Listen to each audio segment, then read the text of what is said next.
Buenas tardes. Gracias a la Fundación Juan Marc por crear estos espacios de comunicación entre público y creadores. Creo que es esencial trasladar los aspectos y los movimientos de la cultura a lugares a lugares de reunión en los que nos juntamos para pensar sobre la cultura, sobre el proceso creativo, sobre el arte. El primer sorprendido de la forma que llega a tener un espectáculo soy yo. Y yo también soy el primer sorprendido de los espectáculos que he hecho hasta la fecha, aunque también es verdad que no puedo imaginar haber hecho otros diferentes a los que he hecho, y que echando la vista atrás parece que todo tiene algo de sentido. O yo le quiero dar un sentido para salvar el vértigo de la casualidad. La primera obra que dirigí fue Como los griegos.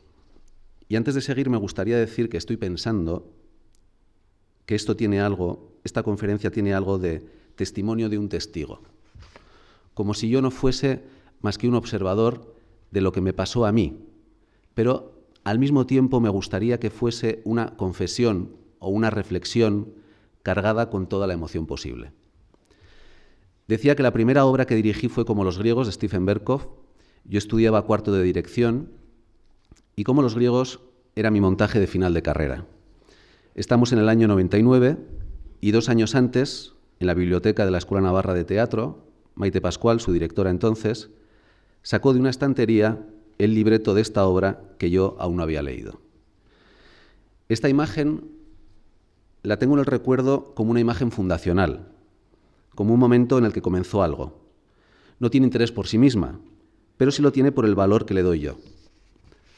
Recuerdo justo cuando la mano de Maite sacaba el libreto de la estantería y recuerdo a Maite diciéndome: léete esto que te va a gustar. Ahora estoy pensando en todo lo que me queda por escribir de esta conferencia. Se ha desbordado una catarata de imágenes de todos mis montajes, como si un camión hubiese volcado los recuerdos de mis espectáculos, y me he cansado y me he excitado al mismo tiempo. He pensado que no tendré tiempo de decirlo todo, pero me doy ánimos, sigo adelante y me digo que no pare de escribir y que la forma de esta conferencia comienza a estar viva y yo ya no soy el responsable. Mi responsabilidad acaba cuando se produce la fecundación, y la fecundación se ha producido. Mi responsabilidad ha sido estar pensando desde hace un mes en escribir esta conferencia. Pero cuando la conferencia se comienza a escribir porque en algún lugar se produce una chispa, yo ya no soy el responsable, porque a lo mejor no escribiría esto que estoy escribiendo ahora, a lo mejor lo consideraría una digresión demasiado extensa, pero al mismo tiempo veo que está totalmente conectada con el proceso de creación de un espectáculo. Y ya solo me queda confiar y seguir adelante. Leer Como los griegos supuso un cambio en mi vida. Ahí estaba el texto que me hablaba directamente. El texto que me hubiese gustado escribir a mí, lleno de fuerza, mágico, humorístico, algo punk, bestia y delicado al mismo tiempo, tratando un tema trágico y haciéndolo con sarcasmo. Recuerdo la energía que transmitía, como si de sus páginas saliese luz. Sin duda fue un enamoramiento. ¿Por dónde sigo ahora? Me he despistado, porque me he puesto a pensar en lugar de seguir escribiendo lo que estaba viendo. Ahora veo cómo fui hablando con mis compañeros de interpretación para proponerles que hicieran el montaje conmigo. Me veo con Santiago Molero hablando en la habitación del piso en el que vivía. Recuerdo que me preguntó que cómo veía yo al personaje, a Eddie, al protagonista, y le dije que fumaba mucho. Luego no fumó nada. Y es que este es el recuerdo de una mentira, porque yo le decía que su personaje iba a fumar porque no tenía ni idea de cómo veía yo a su personaje, y le dije una estupidez, le dije que fumaba. Santiago fue muy importante a la hora de hacer Como los griegos. De él aprendí muchísimo. Él estaba estudiando con Malonda y había aprendido una técnica muy buena de apropiación física del texto. Las cosas que hacía Santiago me abrieron la puerta al mundo de la obra. También la música de Stan Kenton, que comencé a escuchar porque el personaje de Eddie la escuchaba. Como los griegos fue un montaje que cabalgó sobre la música de Stan Kenton. Había escenas enteras que hacíamos llevados por la música que no paraba de sonar. Con Como los griegos conocí a Lucía Quintana, de la que me enamoré, y con la que he tenido un hijo, y con la que he vivido durante 15 años. Conocí a Paco Déniz, a Juana Lumbreras, a Natalia Hernández y a Eva Trancón. No sé por qué ahora no se me caen las lágrimas, porque por dentro soy un diluvio. Lloro de alegría y de pena, por las cosas conseguidas, por los dolores y los placeres, por la ilusión y el fracaso. Aunque esto debería venir después, lo diré ahora. Como los griegos es una parodia de Edipo Rey, de Sófocles.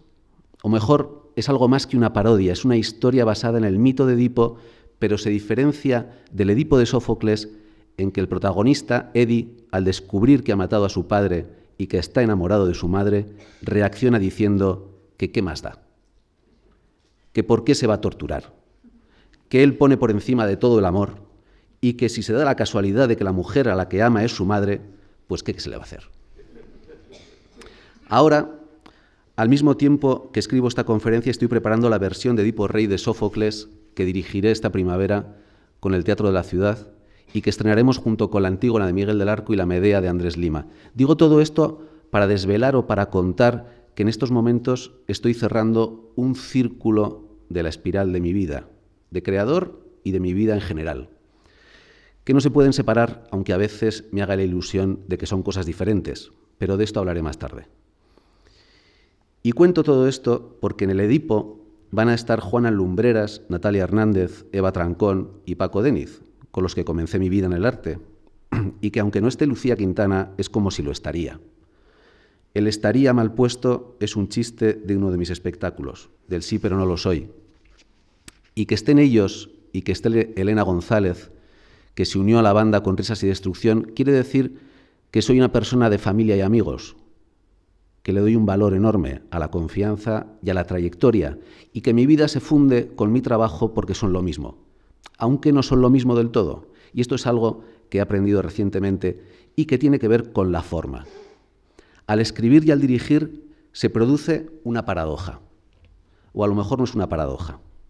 Lo que pasa es que la técnica consciente que uno ha ido elaborando tiene que servir para que el inconsciente trabaje. Y por eso se produce ese fenómeno del que he hablado antes, cuando he dicho que yo ya no era responsable de lo que estaba escribiendo. En realidad sí lo soy, pero lo soy de una manera inconsciente.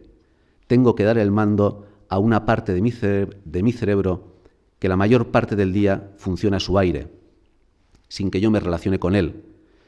Y en el acto creativo, de una manera consciente, se renuncia a lo consciente, aunque no del todo, para dar protagonismo a lo inconsciente, a lo que no sabemos que está ahí, pero que sí está.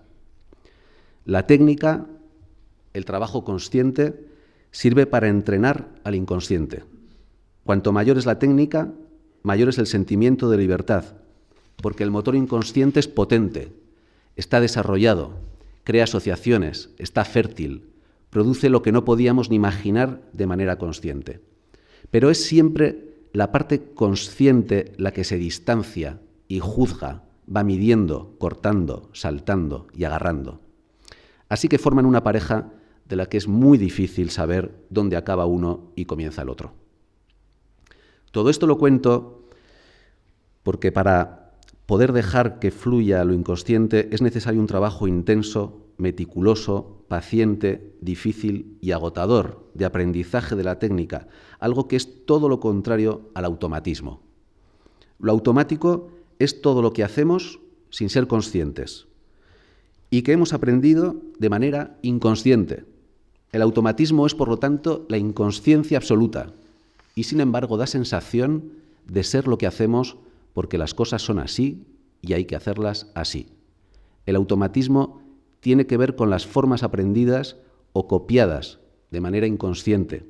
Tiene que ver con los prejuicios y al final tiene que ver con el personaje que vamos creando a lo largo de nuestra vida, al que llamamos yo. La buena formación que recibí en la RESAD, la influencia de mis compañeros, las lecturas de los grandes maestros, me han ayudado a hacerme consciente de todo aquello que hacía para entrenar el inconsciente y para estar atento a los automatismos, los clichés, al esto se hace así porque siempre se ha hecho así. Un trabajo que a lo largo de los años he hecho con cariño y con admiración al arte del teatro y que, sin embargo, no he hecho con mi vida. Quiero decir, hasta hace 3 meses he vivido de una manera automática. No he hecho el esfuerzo creativo con mi vida que sí he hecho con el teatro. Y he dejado para el teatro, para la ficción, la expresión y el trabajo de mi mundo afectivo, como si mis emociones fueran la fuente de mundos imaginarios y no la fuente sobre la que construir el mundo real. Ahora, en el momento que escribo esta conferencia, comienzo a ser medianamente consciente de la posibilidad de dar forma a mi vida, y para hacerlo usaré las mismas técnicas que he usado para dar forma a mi obra teatral. Me da un poco de vergüenza esta declaración de principios algo íntima, pero la supero basándome en la experiencia de que la división entre mundo íntimo y mundo social es una ficción que no conviene para el desarrollo integral de la persona, de la sociedad y de la vida espiritual pública, lugar en el que aparece el teatro desde sus orígenes en el seno de la democracia griega. Considerar la obra de arte como parte de la vida y la vida como parte de una obra de arte personal y colectiva debería estar en la base de la educación y del día a día, de manera que las asignaturas esenciales de un programa escolar deberían ser aquellas que se ocupasen de enseñar técnicas para entrenar al inconsciente y dirigirlo a la creación de una forma de la vida de cada persona y de una forma de vida colectiva. Si no, estamos abocados a repetir formas heredadas, a no ser conscientes de las posibilidades, a ser esclavos de los automatismos, a dejar a los golpes de la experiencia toda la pedagogía y a retrasar, hasta los 42 años en mi caso, la toma de conciencia de que la principal obra de arte es la propia vida. Y esto que suena final no es más que el principio.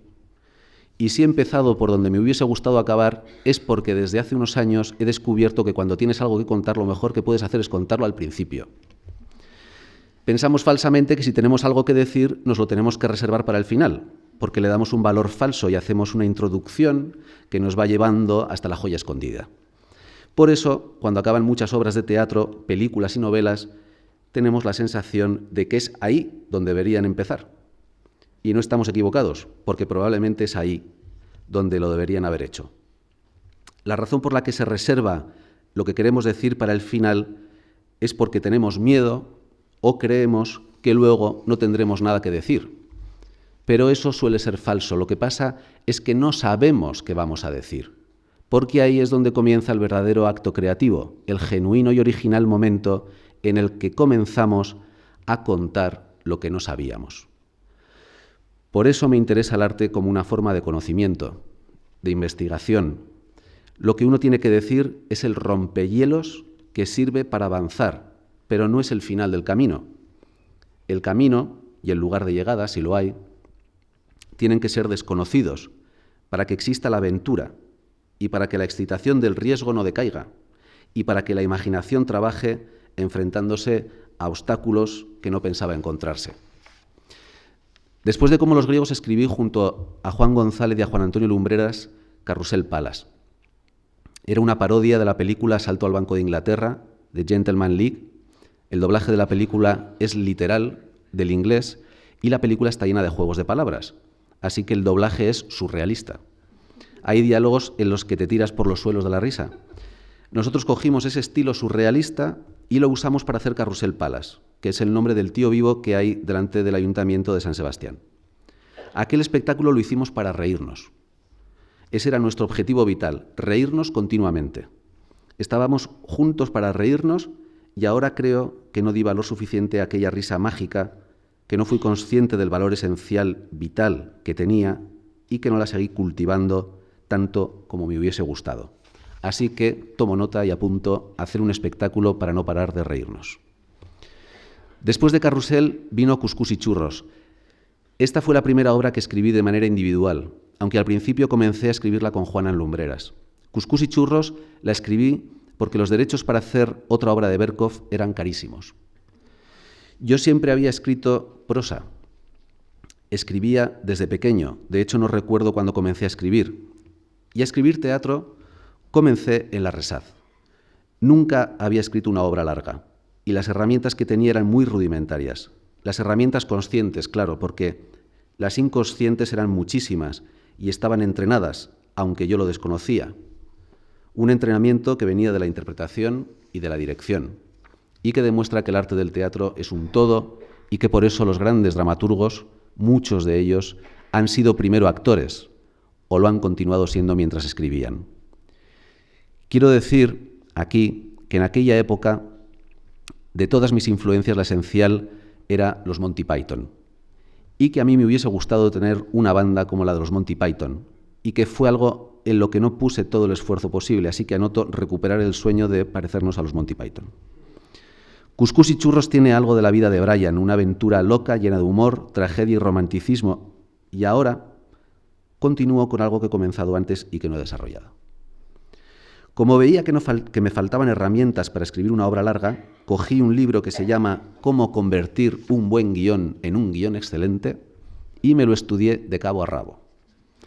Contar esto, es decir, haber hecho esto, o mejor, tal y como cuento esto, hace que la experiencia resulte algo inocente, pueril, superficial y atrevida, pero en realidad lo que había era una persona que tenía que escribir una obra larga y que necesitaba aprender rápidamente una técnica para darle forma. El arte y la vida necesitan herramientas. Ahora recuerdo cuando mi padre me dijo, como tú eres muy serio, estate atento a sonreír cuando llegues a un sitio en el que no te conoce la gente. Así se sentirán más relajados. Es una herramienta sencilla de la que pueden surgir o que puede permitir grandes experiencias hondas y llenas de sentido, pero sin cuyo manejo nos condenamos a perder mucho. Este libro, con sus sencillos pasos para crear varias tramas y poner los giros importantes en un lugar y en otro, me abrió la posibilidad de escribir Cuscús y Churros y de tener una experiencia fundacional como escritor dramático.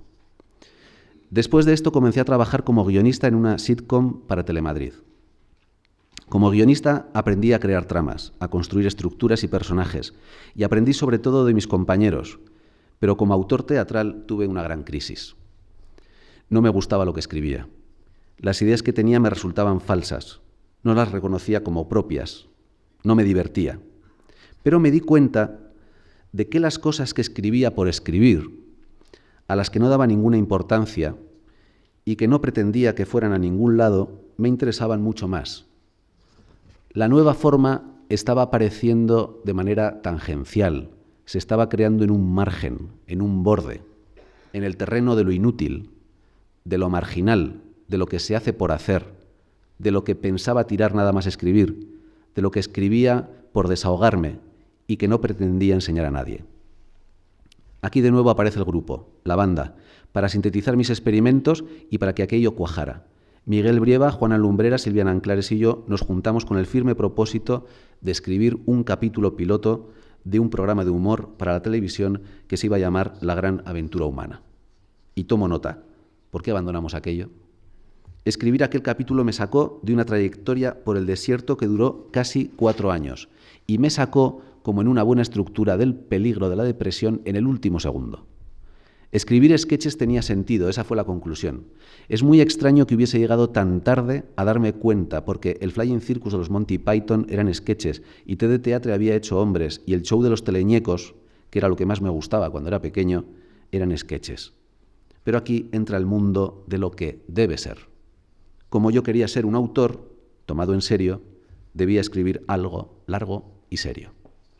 Y ahí es donde lo que yo quería hacer de verdad y lo que yo me imponía que debía hacer chocaban y entraban en conflicto. Durante la escritura de La Gran Aventura Humana, un personaje decía: o hacemos algo o todo será risas y destrucción. Pensé que risas y destrucción condensaba todo lo que quería contar en ese momento y me quedé con el título. Un día se me ocurrió poner risas y destrucción en el recién estrenado mundo de los buscadores de Internet y me quedé fascinado con los resultados que daba. Me propuse escribir una obra a partir de esos resultados, usándolos como inspiración, y de ahí surgió Risas y Destrucción. No puedo entender mi trabajo sin el humor, pero tampoco sin el dolor. No puedo entender la destrucción sin la risa y la risa sin la destrucción. O mejor que entender, me llena de admiración y de asombro la posibilidad de alejarse del propio dolor y crear humor de una manera en la que no se pierda la empatía. No me interesa el humor que pierde la empatía con aquello de lo que se ríe. Humanizar a través del humor me interesa, deshumanizar no. Dar forma al humor me ha ocupado desde siempre. Desde niño me disfrazaba, imitaba, hablaba para hacer reír, y el placer de hacer reír hacía que me las ingeniara para hacer reír más. De la terrible fuerza de la risa me di cuenta ya mayor. Descubrir que podía hacer daño al reírme de algo o de alguien fue un descubrimiento terrible. No con el humor que hace burla. Eso se aprende muy pronto en el colegio, y yo, como todos, fui objeto de burla. Enseguida aprendes que no hay nada más zafio. A lo que me refiero es al descubrimiento de que al poner una contradicción o una paradoja a la luz del día, algo que para mí resultaba evidente, al poner una pequeña hipocresía encima de la mesa, se producía una gran conmoción. Ahí es donde el humor se conecta con el pensamiento, con la filosofía y la búsqueda de la verdad. Ahí es donde el humor tiene la fuerza que mueve los cimientos del dogma, de la verdad impuesta, de la mentira y de la ilusión. Todo lo que he leído hasta ahora lo escribí el lunes por la tarde de un tirón. Ahora es hoy, martes por la mañana, y tengo que recuperar el lugar del que surgió todo esto. Tengo que volver a abrir las puertas detrás de la que se encuentra lo que quiero decir. Y este es el trabajo del creador día tras día, repasar lo hecho el día anterior, asombrarse o desesperarse por lo conseguido y dejarse poseer de nuevo, confiado en que no fue otro el que escribió todo eso. Confiado en que uno mismo puede seguir escribiendo, porque aunque parezca mentira, la principal dificultad del escritor, del actor, del director, de todo creador, de todo deportista, de todo el mundo que inventa, la gran dificultad es reconocer lo hecho como propio y confiar en que se puede hacer más. Luchar contra la sensación de vacío, de pozo agotado, de obra acabada, de hecho irrepetible o insuperable. Cuando estrené Risas y Destrucción trabajaba como ayudante de dirección de Gerardo Vera, que entonces era director del Centro Dramático Nacional. Gerardo vino a ver Risas y Destrucción a la Cuarta Pared y me encargó un proyecto para el Centro Dramático Nacional. Fue mi primer encargo profesional, la primera vez que iba a cobrar por escribir y dirigir una obra de teatro. Estamos en el año 2007 y tengo 35 años. Hace 8 años que acabé de estudiar en la RESAD y Gerardo me dio la libertad y me animó a hacer lo que yo quisiera un día en el que le hablé de las ideas que estaba teniendo para hacer el espectáculo. Mis ideas eran, claro, ya que parecía que iba a ser un autor, mis ideas eran para una obra larga y seria. Gerardo fue el que me animó a hacer lo que yo quisiera, intuyendo que lo que yo le proponía tenía más que ver con el deber ser que con el ser. De ahí surgió Sí, pero no lo soy. Sí, pero no lo soy es la última frase de Risas y Destrucción y me gustó la idea de no abandonar el mundo en el que había entrado con Risas y Destrucción. La estructura de sketches me permitía olvidarme de los nexos de causalidad que condiciona las obras largas y me daba libertad para ir directamente a lo esencial. Sin embargo, con Sí, pero no lo soy, descubrí algo que con Risas y Destrucción comenzaba a intuir. Los nexos de causalidad son inevitables. Si no se crean de una manera premeditada, el público los crea de una manera inconsciente. Si la construcción de la obra se hace de manera fragmentada, la propia obra, como un ser vivo que busca de manera desesperada la unidad, crea ella misma los puntos de conexión. La unidad, el sentido de unidad, se me apareció en Sí, pero no lo soy, con una fuerza cósmica. Todo es diferente y todo es uno. Los actores, al habitar diferentes personajes, iban creando un superpersonaje que albergaba posibilidades incompatibles entre sí teóricamente, pero que en la práctica se complementaban. Las diferentes historias iban creando una trama de carácter emocional, existencial, que de una manera subterránea urdían la unidad. Ser consciente de esto me abrió una posibilidad. Las historias se unían aunque yo no quisiera, pero de esto hablaré más adelante. Ahora me gustaría hablar de Pietro Olivera, mi ayudante de dirección, desde Risas y Destrucción, con el que he hecho 6 espectáculos. Pietro ha sido fundamental en mi trabajo de autor y de director. Él me abrió al mundo de la sutilidad de las emociones, al mundo de la mirada empática, a la fuerza del susurro y a la intensidad de la calma. Sigo trabajando con Pietro y su ayuda sigue siendo esencial. También me gustaría hablar aquí de Alejandro Andújar, mi escenógrafo con el que he hecho 8 espectáculos.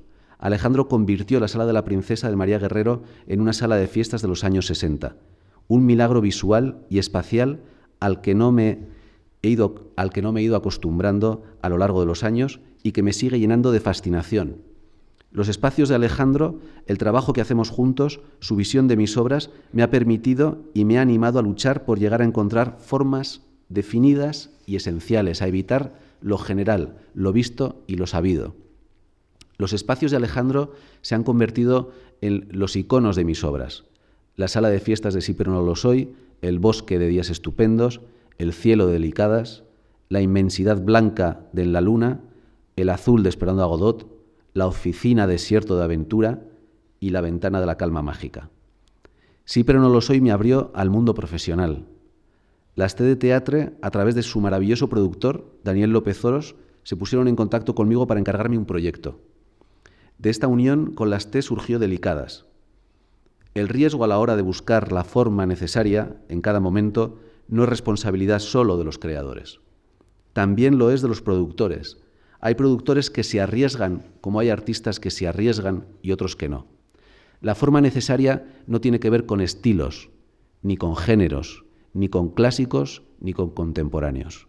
La forma necesaria es la que surge del dibujo que forman las partes de un proyecto.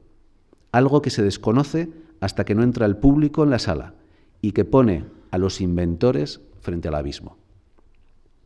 Gerardo Vera, Daniel López Oros, Gonzalo Salazar y Nadia Corral, José Luis Gómez y Fernando Bernués, todos ellos gestores y productores que me dieron la confianza de embarcarse conmigo en la aventura de encontrar una forma.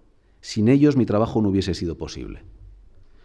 Delicadas la escribí porque quería regalarle una obra a mi abuela y a sus hermanas. Días estupendos es un regalo para mi abuelo. Sí pero no lo soy es un regalo para mis padres y para mi tía Esther y mi tío Pachi.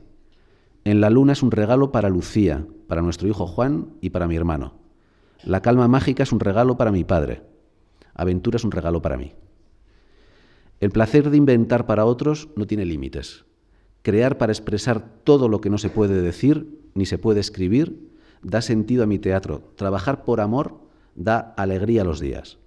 Por eso mi teatro está hecho para los demás, para resucitar a los que se fueron, para recordar lo olvidado, para enriquecer la memoria que sepulta los hechos y mantiene vivas las emociones.